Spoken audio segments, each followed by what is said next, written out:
Hola mi amigo querido, mira, en el tema de esta semana veremos la manera como debe vivir el cristiano que ha recibido la gracia salvadora y transformadora de Jesús.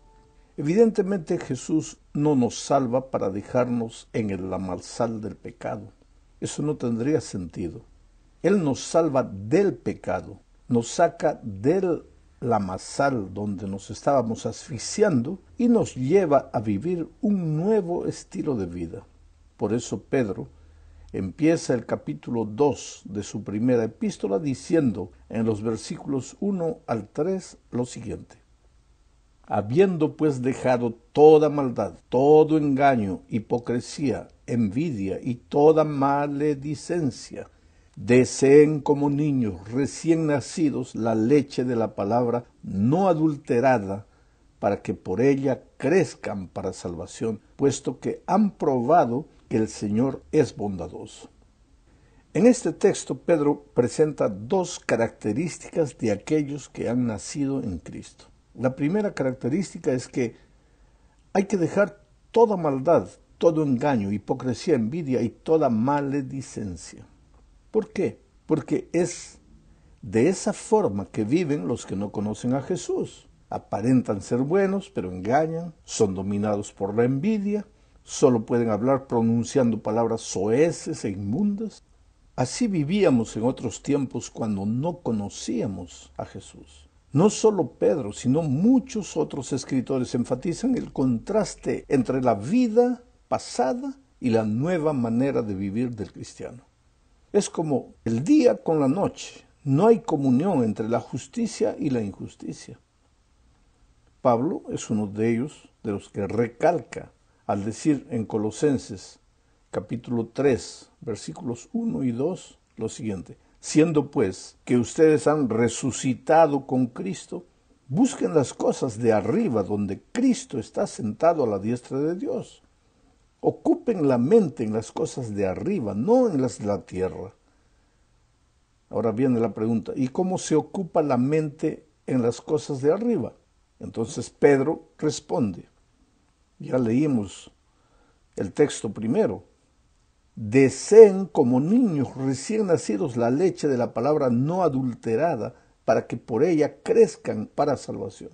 Solo se puede aprender a vivir como un ciudadano del reino de Dios alimentándonos con la palabra de Dios todos los días, así como el niño se alimenta con leche. ¿Y para qué? Para que por ella crezcan para salvación. Esa es la respuesta de Pedro. Sabes que hay una ley de la mente, y es que ningún espacio puede ser ocupado por dos cuerpos al mismo tiempo. Si la palabra de Dios no ocupan nuestros pensamientos, seguramente los ocuparán las cosas que no valen, como la envidia, la maledicencia, el engaño, la hipocresía.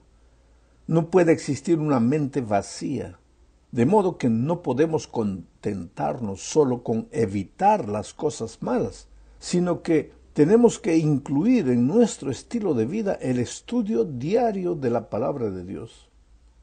Y sabes, esto no es fácil, porque la naturaleza con la cual vinimos al mundo, a esa naturaleza no le gusta, de manera natural no le gusta el compañerismo con el Señor. Si tenemos que estudiar la Biblia todos los días, es porque tenemos que obligarnos a eso, porque a esta naturaleza pecaminosa después de la entrada del pecado solo les gusta las cosas de esta vida, no el compañerismo con Dios. Vamos a la segunda parte. Aquí hablaremos de Cristo como la piedra angular y nosotros como las piedras vivas. Leamos Primera de Pedro, capítulo 2, versos 4 y 5. Acercándose a él, la piedra viva, que fue ciertamente rechazada por los hombres, delante de Dios es elegida y preciosa, también ustedes sean edificados como piedras vivas en casa espiritual para ser un sacerdocio santo, a fin de ofrecer sacrificios espirituales agradables a Dios por medio de Jesucristo. Para entender lo que Pedro está diciendo en estos versículos, hay que recordar que él primero dijo que los que han nacido en Cristo deben desear como niños la leche espiritual. Quiere decir, deben estudiar diariamente la palabra de Dios. ¿Y qué sucede entonces? Ahí viene el texto que leímos ahora. Acercándose a él, la piedra viva que fue ciertamente rechazada por los hombres, pero delante de Dios es elegida y preciosa. Quiere decir que al estudiar la Biblia todos los días, como el niño busca la leche, nosotros nos acercamos a Cristo, la piedra viva que fue rechazada por los hombres, pero delante de Dios es elegida y preciosa. Una de las maneras de acercarnos a Jesús, la piedra viva, es a través del estudio de su palabra. Hay dos instrumentos más para acercarnos a Jesús, y son la oración y la testificación. Pero esos no son el tema de hoy, entonces no me voy a distraer con esto. Acercarnos a Dios, esa es la necesidad del ser humano, porque el pecado nos aleja de Dios y cuando nacemos en Cristo volvemos a Él, nos acercamos de nuevo, pero necesitamos hacerlo estudiando su palabra diariamente.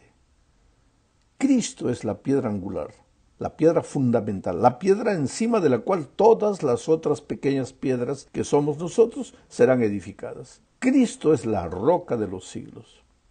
¿Quién dice eso? Pedro. Él dice que Cristo es la roca, la piedra angular. No hay otra roca, solo Cristo, a quienes los hombres rechazaron, es la roca, la piedra fundamental del edificio. Y para decir esto, Pedro menciona algunos textos del Antiguo Testamento. Esa era la costumbre de aquellos días. Los escritores del Nuevo Testamento usaban muchas referencias del Antiguo Testamento para dar a entender que aunque ellos estaban siendo inspirados también por el Espíritu Santo, los escritores del Antiguo Testamento también lo habían sido. Pedro dice más. Él afirma que también ustedes, o sea nosotros los cristianos hoy, seamos edificados como piedras vivas en casa espiritual para ser un sacerdocio santo a fin de ofrecer sacrificios espirituales agradables a Dios por medio de Jesucristo. Mi amigo, solo hay una manera de ser piedras vivas y no muertas. ¿Quieres que tu vida sea exuberante, plena, llena de alegría, de productividad? ¿Quieres ser una piedra viva, no una piedra muerta? Pues la única manera es siendo edificado en la roca que es Cristo. Jesús es el centro de nuestra experiencia cristiana. No hay cristianismo sin Cristo. Y cuando somos edificados en Él, mira lo que sucede. Para ser un sacerdocio santo, a fin de ofrecer sacrificios espirituales agradables a Dios por medio de Jesucristo. ¿Qué sacrificio vamos a ofrecer? Nuestro ser entero. Los sacerdotes en el Antiguo Testamento ofrecían animales como sacrificios. Hoy nosotros también podemos ofrecer sacrificio, pero es nuestro ser entero dedicado a andar en los caminos de Dios. Quiere decir, si queremos vivir vidas exuberantes, si queremos ser piedras vivas, tenemos que ser edificados en la roca que es Cristo. Pero la manera de acercarnos a Él es a través del estudio de su palabra. Y cuando estudiamos su palabra y estamos en Cristo, entonces seremos como sacerdotes para ofrecer sacrificio, pero el sacrificio es nuestro ser entero consagrado a la voluntad de Dios. En la tercera parte de este estudio hablaremos del pueblo del pacto. Recuerda que los escritores del Nuevo Testamento leían diariamente el Antiguo Testamento. Para ellos, la palabra de Dios o las Sagradas Escrituras eran el Antiguo Testamento. Era lo único que había sido escrito. Así que ellos, cuando escribían en el Nuevo Testamento, usaban las figuras del pueblo de Israel. Y en el Antiguo Testamento, Israel era el pueblo del pacto. Desde el Génesis hasta Malaquías se habla del pacto que Dios estableció con su pueblo. Un pacto es un acuerdo entre dos personas o dos grupos de personas. En el pacto de Dios con su pueblo, Él era la roca y su pueblo estaba formado por las pequeñas piedras vivas. Serían vivas solo si estuvieran ligados a la roca. Esa era la esencia del pacto. Yo los cuidaré, decía Dios, si ustedes andan en mis caminos o si respetan las condiciones del pacto. Infelizmente, la historia de Israel es una historia de desobediencia. El pueblo siempre anduvo en sus propios caminos humanos y solo se acordaba del Señor cuando las cosas le iban mal. Pero Dios desea que su pueblo aprenda a andar en sus caminos.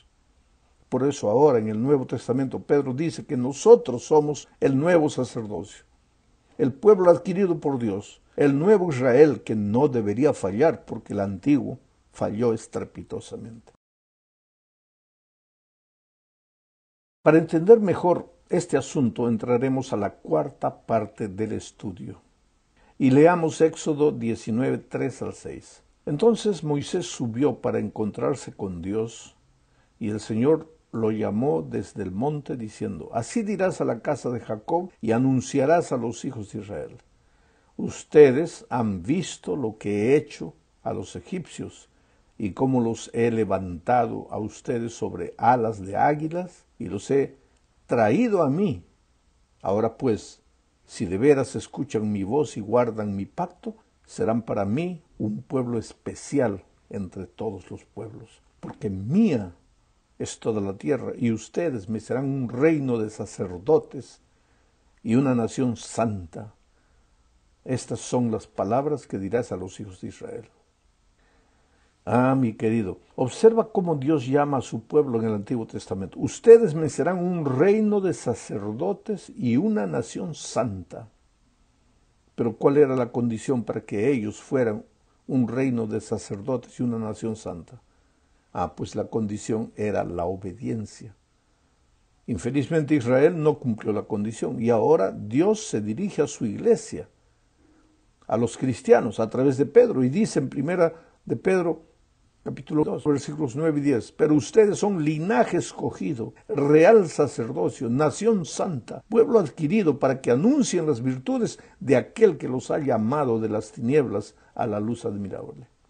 Ustedes en el tiempo pasado no eran pueblo, pero ahora son pueblo de Dios. No habían alcanzado misericordia, pero ahora han alcanzado misericordia. Ah, mi amigo querido, ¿en qué consiste el Evangelio? En la maravillosa noticia de que aunque hemos pecado y merecemos la muerte, Cristo vino y murió por nosotros. Ahora ya no somos más extranjeros, ya no estamos aislados de los privilegios de la salvación, ahora somos el pueblo de Dios. El Señor nos reconoce como suyos, no solo en el sentido colectivo de pueblo, como iglesia organizada, sino en una relación más íntima de hijos. Eso es lo que dice 1 Juan 3, 1 y 2. Miren cuán grande amor nos ha dado el Padre para que seamos llamados hijos de Dios. Y lo somos. Por esto el mundo no nos conoce, porque no lo conoció a Él. Amados, ahora somos hijos de Dios. Y aún no se ha manifestado lo que seremos, pero sabemos que cuando Él sea manifestado, seremos semejantes a Él, porque le veremos tal como Él es. Eso es lo que somos ahora, hijos de Dios. Linaje escogido, real sacerdocio, nación santa, pueblo adquirido. Eso era lo que el pueblo de Israel era en el pasado. No por ser una determinada nación, no, sino por ser un pueblo amado a través del cual Dios se daría a conocer a todas las naciones. Infelizmente, el pueblo de Israel había que cumplir una condición. Israel no cumplió esa condición. Anduvo en sus propios caminos de desobediencia, escogió sus veredas, determinó sus decisiones sin tener en cuenta las instrucciones divinas. La palabra de Dios no les importaba, ellos hacían lo que querían. Pero hoy corremos el mismo peligro. No somos el pueblo de Dios simplemente por el hecho de que Dios lo dijo, porque la profecía lo anunció. Somos el pueblo de Dios en la medida en que sigamos sus instrucciones y cumplamos la misión. ¿Qué misión? Esto nos lleva a la siguiente parte, última parte de este estudio. ¿Para qué Dios nos ha separado como un pueblo especial? Esta es la quinta parte. Pedro responde: para que anunciéis las virtudes de aquel que los ha llamado de las tinieblas a su admirable luz. Anunciar. Dios nos ha llamado como hijos, nos ha aceptado como hijos, nos ha perdonado, nos ha transformado, nos ha dado una nueva oportunidad. Quiere que seamos piedras vivas, real sacerdocio, pueblo especial, pero con un propósito. ¿Cuál es ese propósito? Anunciar, proclamar, predicar el Evangelio. Ese es el propósito de nuestra existencia como iglesia. El pueblo de Israel falló y perdió el privilegio. Mira lo que Dios le había dicho en Isaías 60, 1 al 3 a Israel. Levántate, resplandece, porque ha llegado tu luz y la gloria del Señor ha resplandecido sobre ti. Porque he aquí que las tinieblas cubrirán la tierra y la oscuridad los pueblos, pero sobre ti resplandecerá el Señor y sobre ti será vista su gloria. Entonces las naciones andarán en tu luz y los reyes al resplandor de tu amanecer. Piensa en estas palabras y piensa también en las palabras de Pedro. ¿Cuál es la diferencia? Es la misma misión. Dios llamó a Israel para ser su pueblo especial con un propósito, que fuera una antorcha iluminando el mundo oscuro de aquellos tiempos, que la gloria de Dios fuera reflejada en Israel y que al ver la manera maravillosa como ese pueblo vivía en armonía, en amor, entonces las naciones y los reyes de otros países serían atraídos al pueblo de Israel y conocerían al Dios Todopoderoso.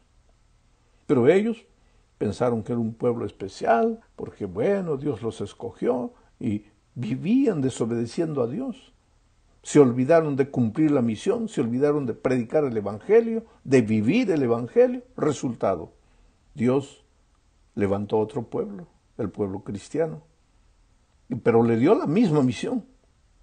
Israel falló. Y ahora, ¿qué podríamos decir nosotros de la iglesia hoy?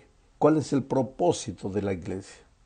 ¿Tú crees que Dios estableció la iglesia para que los sábados los hermanos se reúnan, canten emocionados, estudien un poco la palabra de Dios, escuchen un sermón, den sus ofrendas y se vayan? ¿Para eso? No, querido.